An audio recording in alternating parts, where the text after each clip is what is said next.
ਇੱਕ ਹਰਜੋਤ ਸਿੰਘ ਜੀ ਸਟੱਡੀ ਹੋਈ ਆ ਜਿਸ ਦੇ ਵਿੱਚ ਕਹਿੰਦੇ ਵੀ ਕੁਛ ਸ਼ਹਿਰਾਂ ਦੇ ਨਾਂ ਆਏ ਆ ਕੈਲੀਫੋਰਨੀਆ 'ਚ ਜਿਹੜੇ ਪੈਡੈਸਟਰੀਅਨਸ ਦੇ ਲਈ ਸਭ ਤੋਂ ਘਾਤਕ ਡੈਡਲੀਐਸਟ ਜਿਹੜੇ ਆ ਉਹ ਪਾਏ ਗਏ ਨੇ। ਸੋ ਕਹਿੰਦੇ ਵੀ ਸਭ ਤੋਂ ਕੈਲੀਫੋਰਨੀਆ ਦੇ ਵਿੱਚ ਪੈਡੈਸਟਰੀਅਨਸ ਲਈ ਤੁਰਨ ਵਾਲੇ ਲੋਕਾਂ ਦੇ ਲਈ ਰਿਵਰਸਾਈਡ, ਸੈਨ ਬਰਨਰਡੀਨੋ ਤੇ ਓਨਟਾਰੀਓ ਘਾਤਕ ਨਿਕਲੇ ਆ। 1 ਲੱਖ ਬੰਦਿਆਂ ਦੇ ਪਿੱਛੇ 3 ਐਵਰੇਜ ਜਿਹੜੀਆਂ ਮੌਤਾਂ ਆ ਉਹ ਹੋ ਰਹੀਆਂ। ਫਿਰ ਸੈਕਰਾਮੈਂਟੋ ਰੋਜ਼ਵਿਲ ਫਾਲਸਮ ਇਲਾਕਾ ਆਉਂਦਾ ਜਿੱਥੇ 2.5 ਮੌਤਾਂ 1 ਲੱਖ ਬੰਦੇ ਦੇ ਪਿੱਛੇ ਹੁੰਦੀਆਂ ਆ। ਇਸੇ ਤਰੀਕੇ ਨਾਲ ਸੈਂਡੀਏਗੋ, ਚੂਲਾ ਵਿਸਟਾ, ਕਾਰਲਸਬੈਡ ਇੱਥੇ ਵੀ 2.45 ਮੌਤਾਂ ਜਿਹੜੀਆਂ 1 ਲੱਖ ਬੰਦਿਆਂ ਦੇ ਪਿੱਛੇ।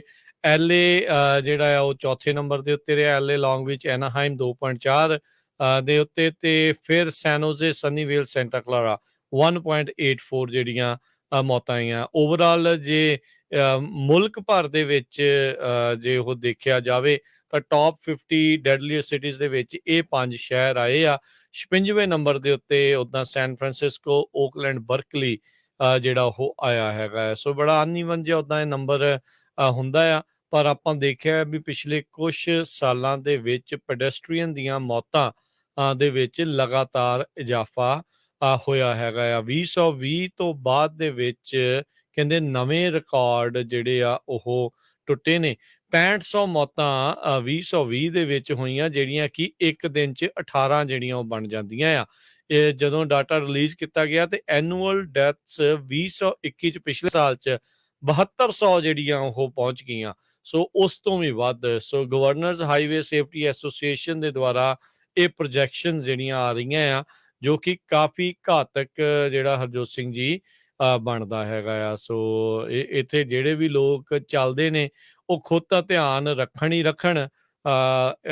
ਇੱਥੋਂ ਇਹ ਵੀ ਪਤਾ ਲੱਗਦਾ ਹੈ ਵੀ ਬੜੇ ਅਣਜਾਣ ਤੇ ਡਰਾਈਵਰ ਜਿਹੜੇ ਇਸ ਟਾਈਮ ਸੜਕਾਂ ਦੇ ਉੱਤੇ ਹੈਗੇ ਆ ਜੋ ਕਿ ਸੇਫਟੀ ਦਾ, ਬੇਸਿਕ ਸੇਫਟੀ ਦਾ ਵੀ ਧਿਆਨ ਨਹੀਂ ਰੱਖ ਰਹੇ ਹੈਗੇ। ਸੋ ਜ਼ਿਆਦਾ ਉਹ ਸਤਰਕ ਰਹਿਣ ਦੀ ਹੁਣ ਇਸ ਦੇ ਵਿੱਚ ਜ਼ਰੂਰਤ ਹੈਗੀ ਆ। ਸੈਕਰਾਮੈਂਟੋ ਕਾਉਂਟੀ ਦੇ ਵਿੱਚ ਮੌਂਕੀ ਪੌਕਸ ਦੇ 4 ਕੇਸ ਹੋਰ ਨਵੇਂ ਲੱਭੇ ਹੈਗੇ ਆ। ਸੋ ਇਹ 4 ਦੇ ਨਾਲ ਟੋਟਲ ਸੈਕਰਾਮੈਂਟੋ ਦੇ ਵਿੱਚ 14 ਕੇਸ ਮੌਂਕੀ ਪੌਕਸ ਦੇ ਹੋ ਗਏ ਹੈਗੇ ਆ। ਕਹਿੰਦੇ ਪਈ ਇਹਦੇ ਵੈਕਸੀਨੇਸ਼ਨ ਅਵੇਲੇਬਲ ਹੈਗੇ ਆ। ਟੋਲੈਰੀ ਦੇ ਵਿੱਚ ਵੀ ਇੱਕ ਕੇਸ ਮੌਂਕੀ ਪੌਕਸ ਦਾ ਲੱਭਿਆ ਗਿਆ ਸੀ। ਸੈਂਟਰ ਫॉर ਡਿਸੀਜ਼ ਤੇ ਪ੍ਰੀਵੈਂਸ਼ਨ ਦੇ ਆਫੀਸ਼ੀਅਲਸ ਨੇ ਦੱਸਿਆ ਵੀ ਮੋਸਟਲੀ ਇਹ ਜੋ ਕੇਸਿਸ ਆ ਗੇ ਤੇ ਜੋ ਬਾਈਸੈਕਸ਼ੂਅਲ ਮੈਨ ਆ ਉਹਨਾਂ ਦੇ ਵਿੱਚ ਪਾਏ ਗਏ ਹੈਗੇ ਆ। ਜੀ, ਸਮਾਂ ਵੀ ਆਪਣਾ ਸਮਾਪਤੀ ਦੇ ਵੱਲ ਆ ਤੇ ਜਾਣ ਤੋਂ ਪਹਿਲਾਂ ਇਹ ਦੱਸਦੇ ਜਾਈਏ ਸਿਰਫ ਹੁਣ ਕੱਲ੍ਹ ਦਾ ਦਿਨ ਆਰਟ ਐਗਜ਼ੀਬਿਸ਼ਨ ਦਾ ਰਹਿ ਗਿਆ ਹੈਗਾ ਆ। ਸੋ ਸ਼ਨਿਚਰਵਾਰ ਦਾ ਦਿਨ 16 ਤਰੀਕ 16 ਜੁਲਾਈ ਦਾ ਆਰਟ ਐਗਜ਼ੀਬਿਸ਼ਨ ਦਾ ਬਚਿਆ ਆ ਜਿਸ ਦੇ ਵਿੱਚ ਤੁਸੀਂ ਸਵੇਰੇ 9 ਵਜੇ ਤੋਂ ਸ਼ਾਮੀ 7 ਵਜੇ ਤੱਕ ਇਸ ਆਰਟ ਐਗਜ਼ੀਬਿਸ਼ਨ ਦਾ ਆਨੰਦ ਮਾਣ ਸਕਦੇ ਹਾਂ।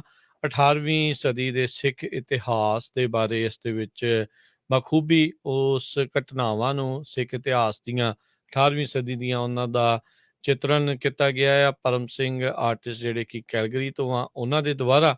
ਇਸ ਦੇ ਨਾਲ ਨਾਲ ਪੰਜਾਬ ਦੇ ਪਿੰਡਾਂ ਦੇ ਸੱਭਿਆਚਾਰ ਦੀਆਂ ਰੋਜ਼ਮਰਾ ਦੀਆਂ ਚੀਜ਼ਾਂ ਦਾ ਵੀ ਇਸ ਦੇ ਵਿੱਚ ਚਿਤਰਨ ਆ, ਉਹ ਵੀ ਪੇਂਟਿੰਗਸ ਤੁਸੀਂ ਇੱਥੇ ਦੇਖ ਸਕਦੇ ਆ। ਸੋ ਐਡਰੈਸ ਹੈਗਾ ਆ 2125 ਨਾਰਥ ਬਾਰਟਨ ਐਵੀਨਿਊ, 2125 ਨਾਰਥ ਬਾਰਟਨ ਐਵੀਨਿਊ ਦੇ ਉੱਤੇ ਆ ਕੇ ਤੁਸੀਂ ਸਵੇਰੇ 9 ਤੋਂ ਸ਼ਾਮ ਦੇ 7 ਵਜੇ ਤੱਕ ਇਸ ਆਰਟ ਐਗਜ਼ੀਬਿਸ਼ਨ ਦਾ ਆਨੰਦ ਮਾਣ ਸਕਦੇ ਆ।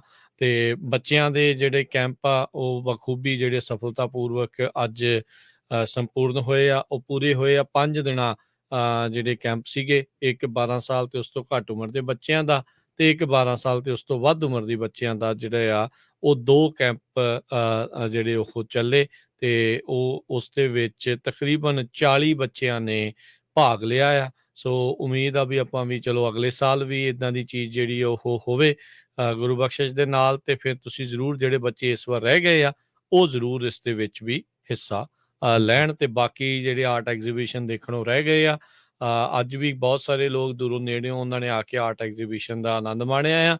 ਤੇ ਕੱਲ੍ਹ ਲਾਸਟ ਡੇ ਹੋਵੇਗਾ ਤੇ ਕੱਲ੍ਹ ਨੂੰ ਆ ਕੇ ਤੁਸੀਂ ਜ਼ਰੂਰ ਆਰਟ ਐਗਜ਼ੀਬਿਸ਼ਨ ਨੂੰ ਦੇਖਿਓ ਜੀ। ਜੇ ਕਿਸੇ ਨੇ ਪੇਂਟਿੰਗਸ ਉਹਨਾਂ ਦੀਆਂ ਖਰੀਦਣੀਆਂ ਆ ਤੇ ਉਹ ਖਰੀਦ ਵੀ ਸਕਦੇ ਆ।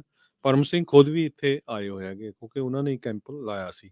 ਸੋ ਜ਼ਰੂਰ ਪਰਿਵਾਰਾਂ ਸਮੇਤ ਜਿਹੜੇ ਨਹੀਂ ਆ ਸਕੇ ਕੱਲ੍ਹ ਨੂੰ ਜ਼ਰੂਰ ਸਵੇਰ ਦੇ 9 ਵਜੇ ਤੋਂ ਲੈ ਕੇ ਸ਼ਾਮ ਦੇ 5 ਕੁ ਵਜੇ ਤੱਕ ਓਪਨ ਹੋਊਗਾ 7 ਵਜੇ ਤਾਈਂ, ਅਤੇ ਜ਼ਰੂਰ ਆਇਓ। ਅਤੇ ਕੱਲ੍ਹ ਦਾ ਜੋ ਲਾਸਟ ਡੇ ਹੈਗਾ ਆ। ਜੀ, ਤੇ ਸਟਾਕਸ ਦੀ ਵੀ ਜੇ ਮਾਰਕੀਟ ਦੀ ਇਕੋਨਮੀ ਦੀ ਵੀ ਗੱਲ ਕਰਦੇ ਜਾਈਏ, ਅੱਜ ਸਟਾਕਸ ਨੇ ਬਾਊਂਸ ਬੈਕ ਕੀਤਾ। ਕਈ ਦਿਨਾਂ ਦਾ ਜਿਹੜਾ ਘਾਟਾ ਆ ਉਹ ਕਈ ਵਾਰੀ ਇੱਕੋ ਦਿਨ 'ਚ ਹੀ ਇਹ ਪੂਰਾ ਕਰ ਜਾਂਦੀ ਆ। ਸੋ ਡਾਓ ਜੋਨ ਅੱਜ 658 ਪੁਆਇੰਟਾਂ ਦਾ ਜੰਪ ਮਾਰਿਆ, ਛਾਲ ਮਾਰੀ ਆ, 31,288 ਦੇ ਉੱਤੇ ਬੰਦ ਹੋਇਆ। S&P ਦੇ ਵਿੱਚ ਵੀ 72 ਪੁਆਇੰਟ ਵਧੇ, 3863 ਦੇ ਉੱਤੇ ਬੰਦ ਹੋਇਆ।